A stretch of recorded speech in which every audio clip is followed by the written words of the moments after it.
All right, let me switch gears a little bit. All right. Um, so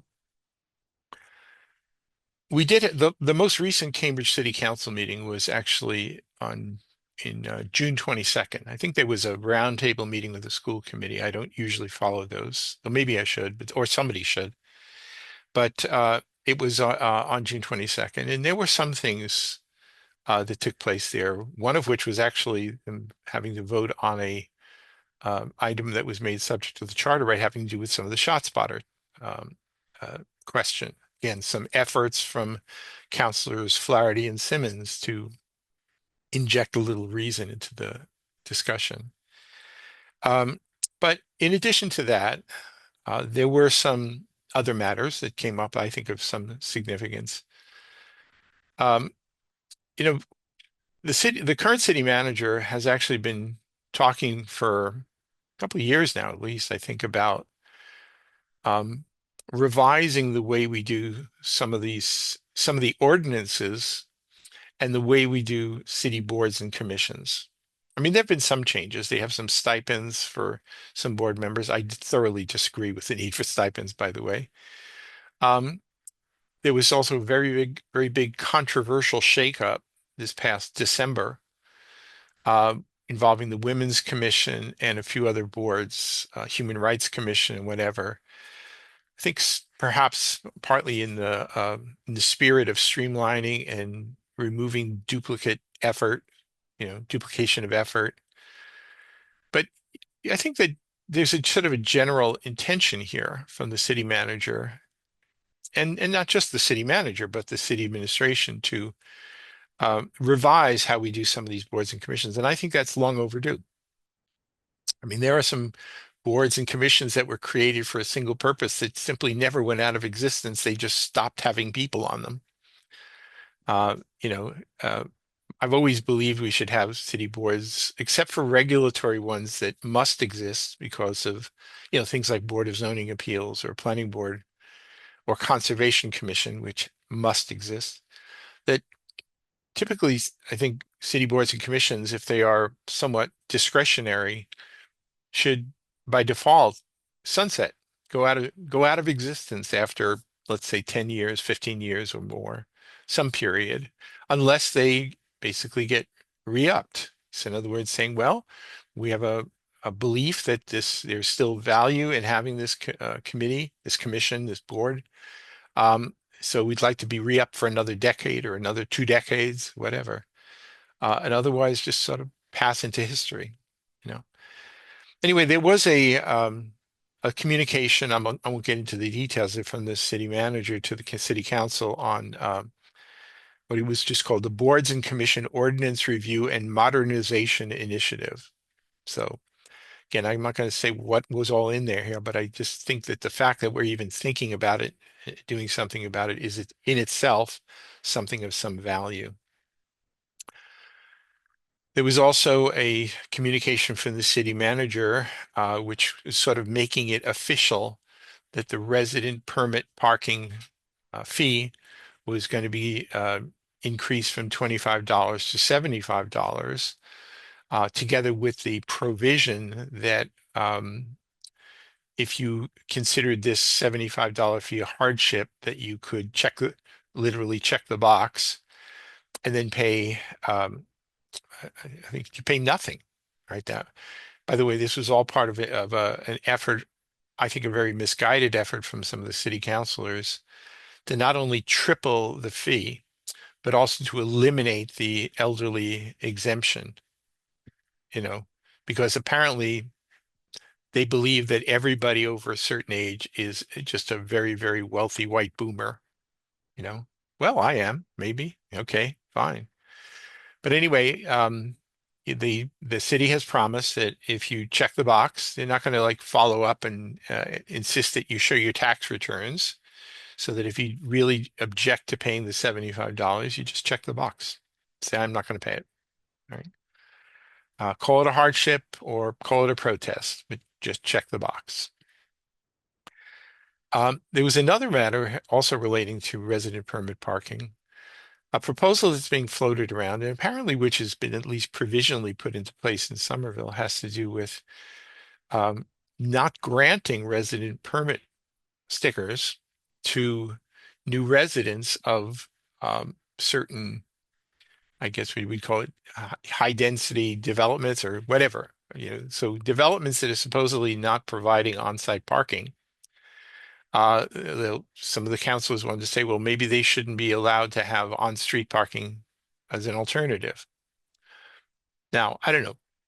There's the old phrase, no whistle, no foul. So in other words, unless somebody raises an issue and takes it to court, I suppose city council can pass the ordinance and without any review, it'll sort of be the law until somebody raises the issue. But as our previous city solicitor has repeatedly pointed out, ultimately, such a provision is prejudicial and basically puts new residents versus existing longer-term residents in a very different position.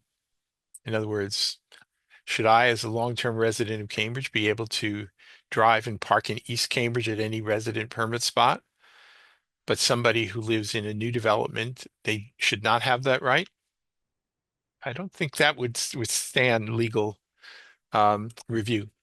So I'm kind of with our previous city solicitor in the opinion that that's something that simply wouldn't fly. But there was a communication um, from the current city solicitor, via the city manager, the city council, saying, "Well, I suppose you could just do it, and see what happens." Again, together with the usual caution that maybe this won't fly, but there seems to be a new notion now that you should just enact new rules, even if you know ultimately they're going to get overturned, just because you want to.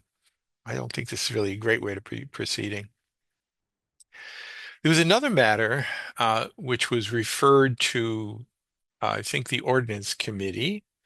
There were some proposals to the Short-Term Rental Ordinance, the Airbnbs. So I remember when I guess Craig Kelly was on the council, there was a lot of, and his aide at the time was Will Durbin, who really did yeoman's work in researching and addressing the matter of the pros and cons of short-term rentals. And we did pass an ordinance. But now some people want to change that ordinance. Now, maybe there should be some changes. I mean, there are some people buying up properties and apparently just running them like essentially as hotels, which is then removing apartments that could be rented in the usual fashion because they're just being operated as hotels. But there is a bit of an issue here. I think one of the proposals from two councilors, I think it's Nolan and Sabrina Wheeler, calls for putting a limitation on short-term rentals to no more than 90 days out of a calendar year. Now, let's be clear, there's different types of short-term rentals. There's the ones where I have an extra bedroom in my house, and there's other ones where basically I'm renting out I'm in a multifamily setting. I'm renting out an apartment because I own the building. I want to do that, but I'm not doing it with a longer term lease, but just short-term rentals. Now, I don't know what's right or wrong in all of these things here, but if you pass an ordinance that says these are the rules, and then somebody arranges their life and their finances around income coming in to cover part of their mortgage or what have you from short-term rentals, and then some relatively few years later, you come and say, "Oh, and by the way, we're now going to limit how many days you can do this." That's kind of changing horses midstream for some people. And again, there may be some good reasons for this, but I think this is something that I would hope that these 9 city councils will think about very carefully because of the ramifications for some individuals who basically arrange their finances over the possibility of having such an income stream. By the way, I know people who've just basically been renting rooms out in their homes for decades. They're not advertising them, as short-term rentals through some Airbnb app or whatever. They just have done it because they kind of like having people whether it's visitors from other countries come through or whatever, and they've just been doing it forever. So are they going to be now limited to say, I'm sorry, you can't do that. You got to kick these people out? Or when it's somebody who stayed with you last summer wants to stay with you this summer, you're not allowed to because you've already used up your 90 days. We have a Cambridge City Council which is extremely arbitrary and very limited in their capacity to actually do research and understand what it is they're passing. I mean, honestly, I think that's what they were doing when they were passing the affordable housing overlay. I think when they can't pass the cycling safety ordinance, I don't think they really thought any of this stuff through. Even some aspects of the multifamily housing ordinance that they passed last year, they didn't think through. And maybe they're doing some reconsideration now, at least a little bit. But who knows whether it's actually going to be politically possible for them to actually change things without alienating their bloody base. We'll see. We'll see. By the way, speaking of some of the things of which I just spoke, even though these were due a long, long time ago now and are now a long, long overdue, um, ordinances such as our incentive zoning ordinance, which basically, just says if you're building new commercial development, you have to pay money, linkage fees. City Council revised that a few years ago, but it's supposed to be reviewed basically to see is this legally defensible to be actually charging certain fees, and never mind just legally. Is it actually destroying good development, or, adding to the tax base, or even destroying the capacity of building new housing because of the costs that you impose on people? Again, long overdue. Um, we also have inclusionary zoning, again, first passed in 1998 and then revised somewhat 6 or 7 years ago. There was supposed to be a Nexus study on that, and the city said, oops, forgot. Some have speculated that the reason why they oops forgot was that an actual study, an unbiased study, as opposed to a study done by a hand-picked consultant, might actually say that a flat 20% inclusionary requirement is actually responsible for destroying housing production in the city. And that maybe that 20%, which used to be 15% plus density bonus, as opposed, so it was effectively closer to like 11.6 to 12%. They just flat jumped it up to 20, that maybe that was unwarranted and it actually just had some negative effects. Well, it'd be nice if we actually got a Nexus study came back and said that, the economics say the following.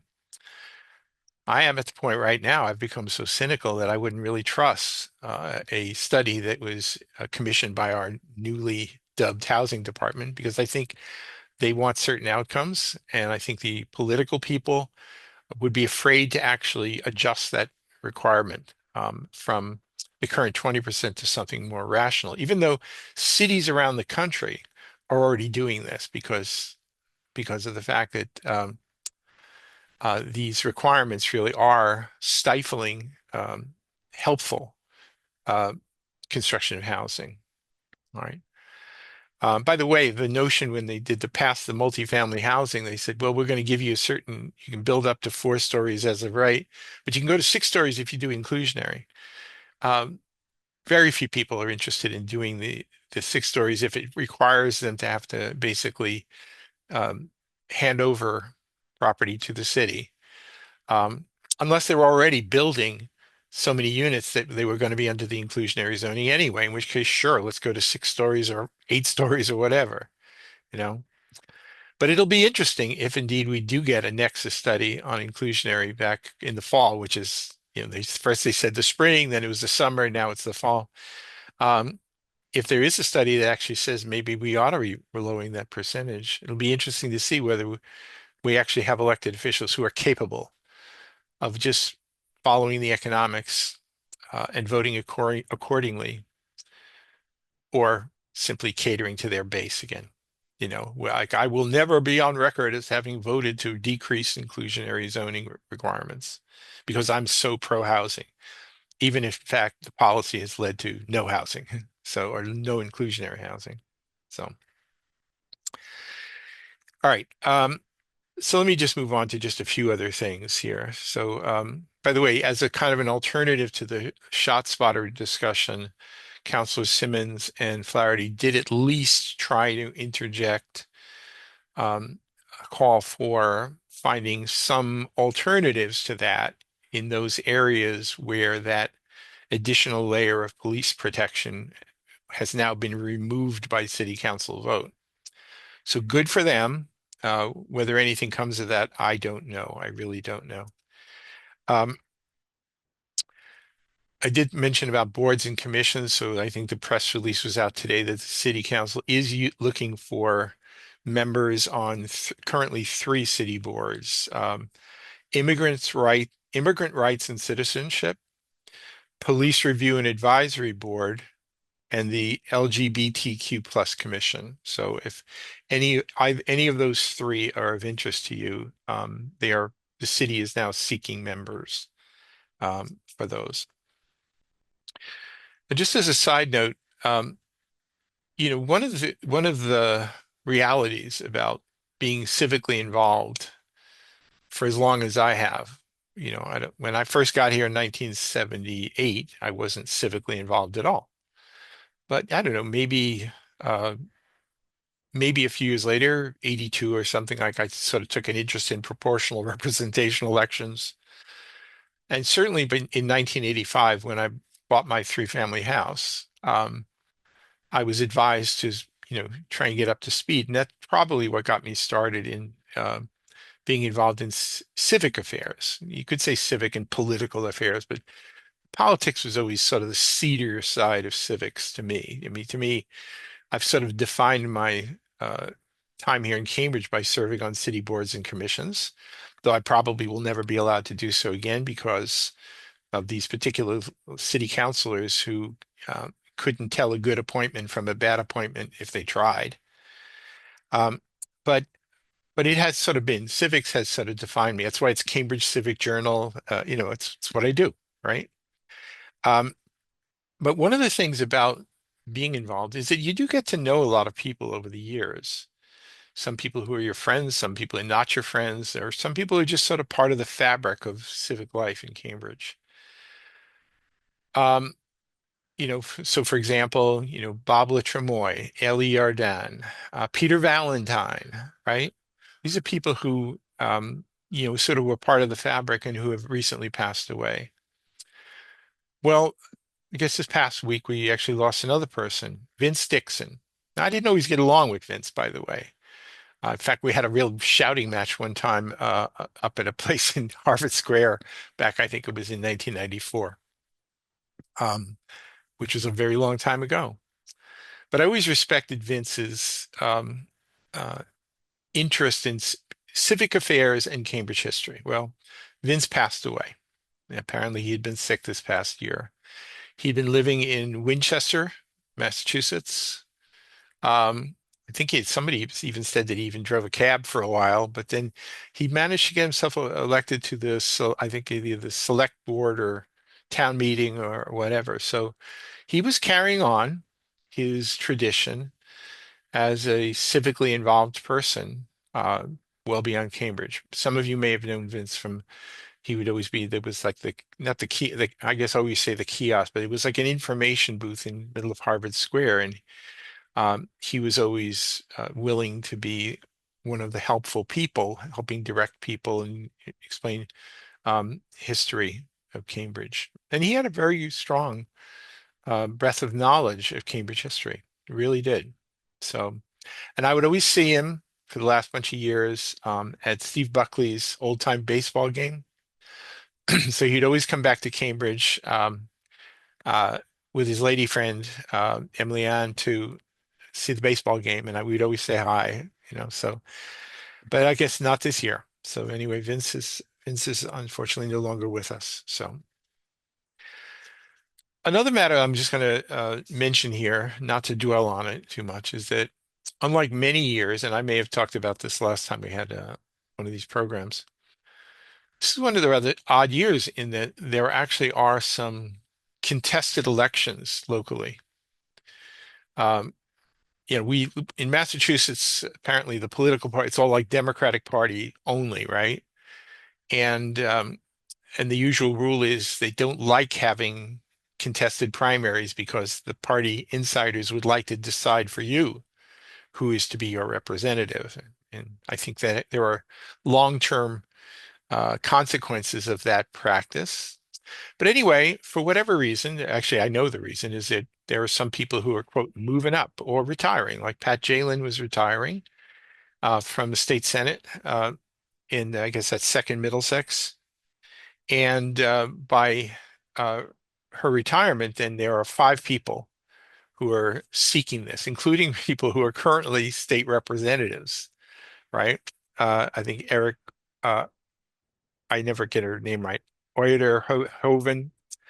Matt McLaughlin, I think, is a Somerville City Councilor. Burhan Azim, the ever aspiring, ambitious young Burhan Azim would like to be a state senator now. A fellow named Tom Hopcroft. So anyway, they're seeking that seat, but those who are vacating a seat as state representatives, then, well, then some people are stepping in trying to fill those seats as well, right?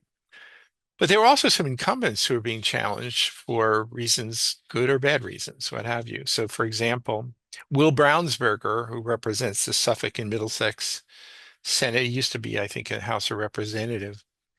He apparently rubbed Mayor Wu of Boston the wrong way in not going along with her plan to change the way they could do local property taxation. So apparently Ms. Wu has sort of helped encourage a fellow named Daniel Lander, who has rather uh, uh, famous lineage. Let's just leave it at that locally. Um, so they're both seeking now the seat for Suffolk and Middlesex Senate seat. So Daniel Lander is challenging Will Brownsberger. Um, When in my representative district, my current representative, unfortunately, is a fellow named Mike Connolly, who I've never supported, and I don't have any particular use for him or his DSA pals. But he's being challenged by a fellow named Neil Miller, who is associated with the ABC group. So basically, poor old me has a choice. Should I vote for the DSA guy or the YIMBY guy? I'd rather vote for neither of them. Honestly, I would really like to have a good choice here. I'm tired of zealots or people who've decided that they know it all, and I would just want to have somebody who's a representative. Quite honestly, kind of like Tim Toomey used to be when he was my state representative. But apparently, I will not have that choice. I basically have to choose between the socialist and the YIMBY. Great. I may blank that one. Probably the one that's been getting the most press is the 25th Middlesex district, which is Marjorie Decker being the incumbent versus Evan Mackay. Now, again, I'll make no bones about it. The fact that even if I've disagreed with Marjorie on many things over the years, is that she is eminently qualified for that position and should remain in that position. No doubt about it. And if anybody actually went to some of these debates and actually saw the two candidates perform, it's so clear that Marjorie is the substantive candidate and Mackay is this chimera, this vapor that is in there, basically with no record, still living in Harvard dorms, no accomplishment other than saying, "Oh, I helped form the graduate student union at Harvard." Um, and which is really sort of part of a national DSA initiative, basically to use uh, university graduate student and adjunct faculty as sort of a tool for union organizing. So um, anyway, uh, I'm sure I've rubbed a person or two the wrong way in saying this, but I think Marjorie absolutely is the person who should be reelected to that position. That was true 2 years ago, and it's even more true today.